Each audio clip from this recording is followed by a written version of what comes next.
अपने रामपुर दौरे के दौरान पूर्व केंद्रीय मंत्री और वरिष्ठ भाजपा नेता मुख्तार अब्बास नकवी ने यूनिफॉर्म सिविल कोड के सवाल पर कहा कि 7 दशकों से कम्युनल कारीगरों की क्रिमिनल करतूत से कारागार में कैद कॉमन सिविल कोड की रिहाई का यही सही समय है। कांग्रेस और कुछ विपक्ष के अंतर्विरोध का उनके ही सदस्य अंतरात्मा की आवाज़ से अंत करेंगे। यूसीसी को लेकर जो चल रहा है इसमें तरह तरह की बातें भी आ रही है, इसकी लेकर देखिए, चाहे कांग्रेस पार्टी हो चाहे अन्य विपक्षी दल, जो कॉमन सिविल कोड पर अंतर्विरोध है उनका, वो अंतर्विरोध उन्हीं की पार्टी के लोग अपनी अंतरात्मा की आवाज़ से उसका अंत करेंगे। क्योंकि कॉमन सिविल कोड किसी धर्म, किसी जाति, किसी व्यक्ति के धार्मिक आस्थाओं और अधिकारों पर का हनन नहीं है, बल्कि मानवीय मूल्यों और संवैधानिक स्वतंत्रता को जो है वो सशक्त करने वाला है। ये समावेशी सुधार है। इस पर अगर सांप्रदायिक वार करेंगे तो उनका बंटाधार होगा। आज जो है वो देश में इसकी ज़रूरत महसूस की जा रही है और मुझे इस बात की खुशी है कि इस पर एक बहुत ही पॉजिटिव कंस्ट्रक्टिव डिबेट डिस्कशन हो रहा है, जो डिसीजन की तरफ आगे बढ़ रहा है। क्योंकि इन 70 सालों में कुछ कम्युनल कारीगरों की क्रिमिनल करतूत के चलते कारागार में बंद कॉमन सिविल कोड आज रिहा होने के रास्ते पे पहुंच रहा है और उसकी रिहाई में किसी भी तरह का रोड़ा अब देश के लोग बर्दाश्त नहीं कर सकते।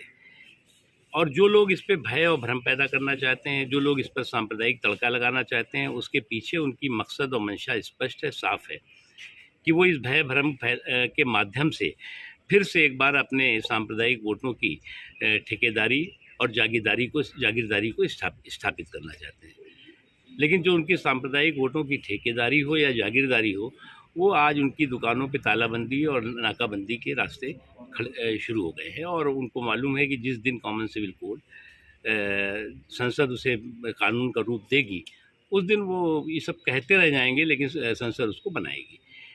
और एक बात बहुत साफ है, जो राजनीतिक पार्टियां इसमें चतुराई के चक्रव्यूह बिनना चाहेंगी, वो खुद अपने ही चक्रव्यूह में फंसने वाली हैं, क्योंकि उनकी ही पार्टी के सदस्य, उनकी पार्टी के ही लोग इस अंतर्विरोध का अपनी अंतरात्मा की आवाज़ से जवाब देंगे, अंत करेंगे और कॉमन सिविल कोड को कानून का रूप देंगे। अल्पसंख्यकों में जो इस तरह का एक भ्रम है, इसमें लेकर उसको लेकर आपसे क्या? देखिए, अल्पसंख्यक हों, बहुसंख्यक हों, किसी भी हिंदू हों, देखिए हमारे देश क्या है, हमारे देश में सभी धर्मों के लोग रहते हैं।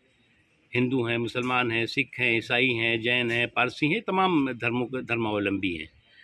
और उसके साथ ही साथ अकेला देश है जहाँ पर धर्म को मानने वाले लोग भी रहते हैं और धर्म को ना मानने वाले लोग भी रहते हैं। लगभग बड़ी संख्या में ऐसे लोग हैं जो किसी धर्म को नहीं मानते। तो जो धर्म को मानने वाले लोग हैं उन पर भी लागू है, जो धर्म को ना मानने वाले हैं उन पर भी लागू है।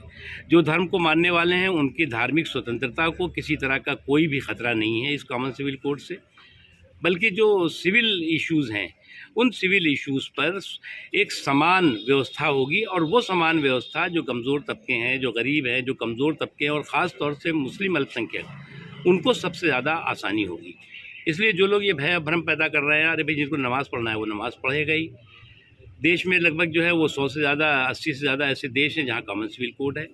वहाँ पर हिंदू भी रहते हैं, मुसलमान भी रहते हैं, सिख भी रहते हैं, ईसाई भी रहते हैं। कॉमन सिविल कोड भी चल रहा है और उनके धार्मिक जो अधिकार है और धार्मिक आस्थाएँ हैं उसकी भी स्वतंत्रता है।